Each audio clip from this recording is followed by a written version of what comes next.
Oke, kita lanjutkan kembali perbincangan. Bang Firman, kalau mendengarkan pernyataan dari Mas Bobi, tapi kita tahan dulu ya. Kita akan melihat ini suasana saat halal lebih halal diselenggarakan, di mana baik, ini foto Presiden Joko Widodo yang tidak terlihat hadir dalam rapat koordinasi persiapan Rakernas ini yang diselenggarakan di Sumatera Utara ya. Iya, yang dicopot foto Pak Jokowi doang gitu. Fotonya Pak Jokowi tidak ada. Oh, ini kan sempat dinyatakan bahwa fotonya jatuh kabarnya. Boleh nanti Bang Firman mengkonfirmasi apakah memang dicopot atau memang jatuh atau apa ini? Apa memang sikap semua di DPP atau DPC begini atau gimana? Komentar sedikit boleh Bang Firman terkait foto Pak Jokowi yang tidak ada di situ. Saya belum tahu persis ya, karena kami juga belum berkomunikasi dengan DPD, PDI Perjuangan Sumatera Utara, terutama Pak Rapidin Simbolon ya.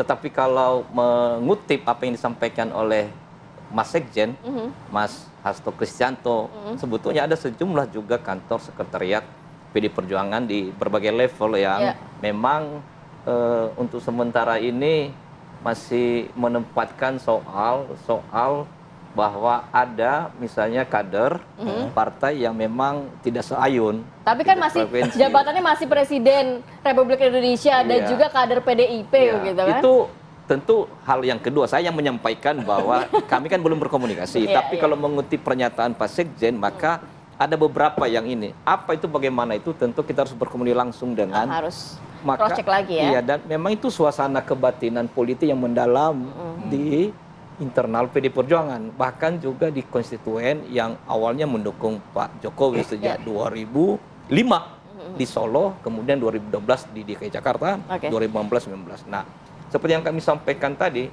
Mas Umam ya, sikap pendirian pernyataan yang disampaikan Pak Ganjar Pranowo itu pada dasarnya memang tentu tidak secara formal institusi kepartaian, karena beliau tunduk dan patuh pada sikap pendirian partai.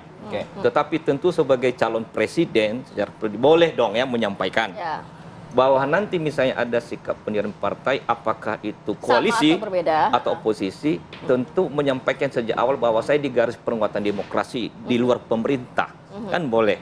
Misalnya tidak menjadi pejabat struktural, pejabat negara, dan pemikiran, sikap pemikiran etis moral bernegara Pak Ganjar ini sesungguhnya kalau kami boleh sampaikan merefleksikan, menunjukkan kalangan banyak suasana kebatinan di internal PD Perjuangan. Gitu. Kayaknya Mas Firman sudah cukup banyak mengatakan suasana kebatinan di internal nih ya. Kami relatif mengetahui itu karena kami juga ke daerah-daerah. Bahkan hati-hati sekali menyusun kata-katanya. Tapi respon terhadap pernyataan Mas Bobi yang menyatakan bahwa sebenarnya kalau dari Golkar ataupun dari koalisi Pak Prabowo ini sangat terbuka lebar kok, berharap juga PDIP bisa masuk ke dalam koalisi nantinya. Saya dan kami bisa memahami itu dalam konteks sistem politik ketatanegaraan kita yang berbasis pada sistem presidensial. Jadi betapapun kita tidak menganut sistem parlementer, tapi dalam sistem presidensial ala Indonesia memang sangat membutuhkan sepenuhnya dukungan partai politik. Karena PD Perjuangan memang kan sudah pernah memimpin partai koalisi, pernah juga di oposisi sebagai penyeimbang, dan kebetulan kami pernah dalam suasana politik itu, PD Perjuangan dan saya juga dalam suasana politik oposisi dan suasana politik koalisi. Dan tentu dalam sistem presidensial, termasuk juga waktu Ibu Mega menjadi presiden, memang kita membutuhkan dukungan politik sepenuhnya. Karena tidak ada yang tidak melalui Senayan. Misalnya soal persetujuan pertimbangan dalam dimensi anggaran, kemudian dalam dimensi misalnya undang-undang, legislasi, kemudian juga dalam soal pengawasan. Termasuk misalnya hal di bawah itu yang misalnya minta pertimbangan soal misalnya apa yang menjadi rujukan KPU, misalnya soal peraturan KPU. Itu harus minta persetujuan dan pertimbangan. Dalam konteks itu, maka siapapun presiden pasti butuh. Iya, tapi kita harus lihat Indonesia kan dalam konteks yang lain. Ada penguatan kerakyatan, pembangunan demokrasi. Jadi keseimbangan itu perlu. Tapi keseimbangan dengan komunikasi politik antar dua kubu yang berbeda ini sudah sampai mana sih sejauh ini komunikasi yang terjalin antara dari kubunya Pak Prabowo Subianto dengan PDIP sendiri sudah sampai mana? Tawaran itu sudah ada clear jelas atau memang masih belum, masih abu-abu? Jadi ya tentu yang bisa menjawab itu adalah figur yang pernah berkomunikasi. Kan saya sendiri tidak pernah berkomunikasi. Jadi siapa Pak yang udah berkomunikasi? Iya, saya menjawab bukan dalam posisi itu, kan saya tidak tahu secara resmi, dan sampai sekarang memang misalnya soal kualitas komunikasi politik juga perlu ada. Karena kita terpanggil semua elemen bangsa untuk membangun politik bernegara. Hanya kan pendekatannya berbeda.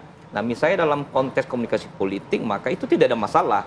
Jadi oposisi itu, lalu di luar pemerintah itu sebagai penyeimbang, bukan berarti tidak perlu ada komunikasi.